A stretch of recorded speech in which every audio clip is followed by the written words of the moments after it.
Good morning, everybody. Well, we had that possum. That possum came in again last night, and we unfortunately had to dispense of it. It was getting in the hen house, eating eggs, and paired up with the raccoons. We've lost 7 chickens, so we had to do what we had to do. But yesterday I went over by my buddy and I picked up 2 dozen eggs, 2 dozen fertilized eggs, and we went ahead and put those in the incubator, and we have those going right now. So we've got the incubator going again, and there are the eggs. So starting the 2nd of the month is where our clock will go.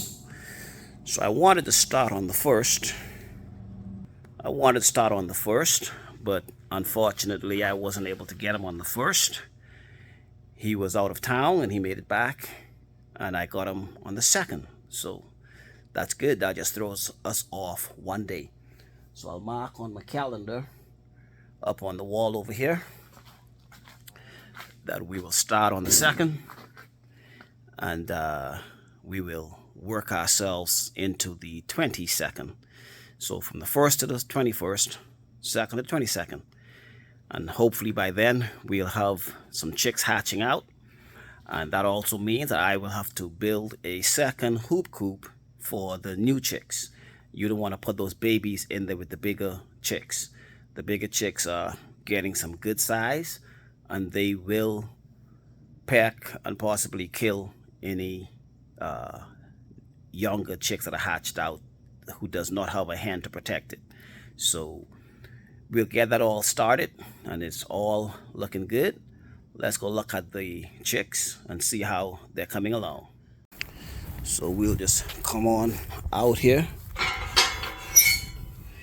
and check on everybody. Everybody looking really good. What I'm going to do, well, I had my son, he's going to buy me a spring. Well, he got me a spring yesterday so I can put on the bottom here, that when I come in here, the spring will just pull this door back shut so that nobody can run out behind me. So far, I've been keeping it closed myself, but I need to put that spring in there because by keeping it closed, it's been limiting what all I can do. But there they are. They're getting really big. Our watering system is still working.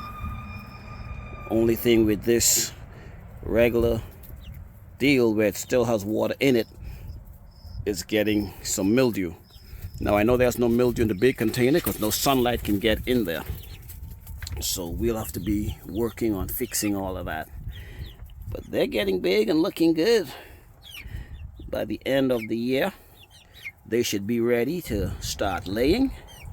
We will keep the hens to lay eggs, and the roosters, look, they've already learned to go to the cup. Look at that. They're using the cup. So now that they're using the cup, I can get rid of this waterer. But like I started to say, we'll keep the hens, and I'll have to process the roosters to take into the freezer. But they're all getting good and big, nice and healthy. They're not as afraid of me as when they were smaller.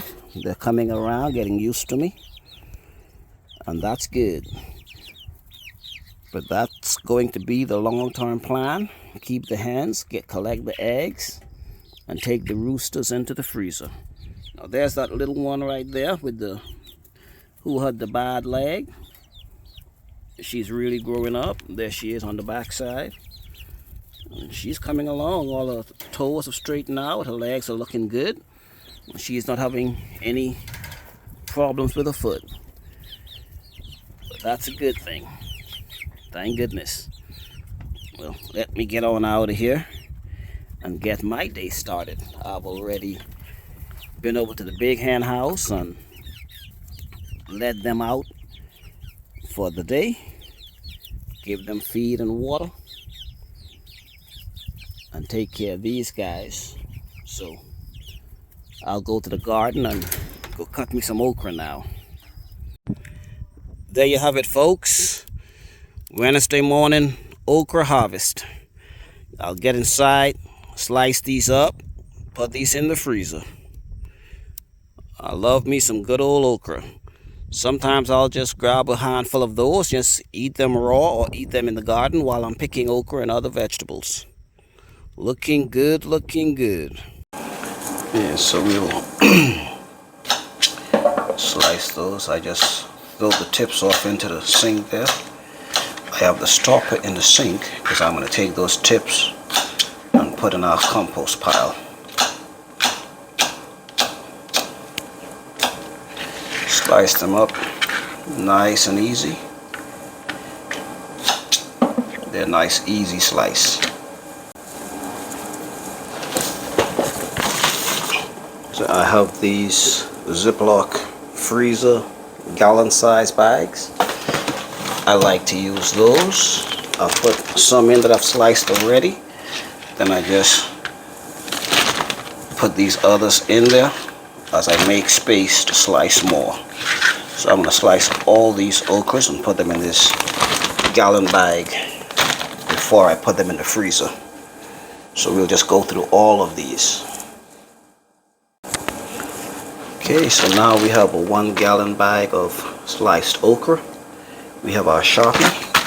We're going to go ahead and write the day's date. I think it's the 3rd. 8/3/2022.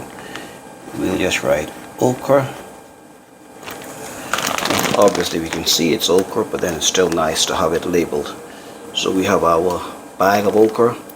We're going to put this in the freezer, and then it takes me about 2-3 days. Every morning I get about this amount of okra, and then by 3 days of this I'm ready to put them on the trays to put in the freeze dryer, freeze dry, and then put in Mylar bags.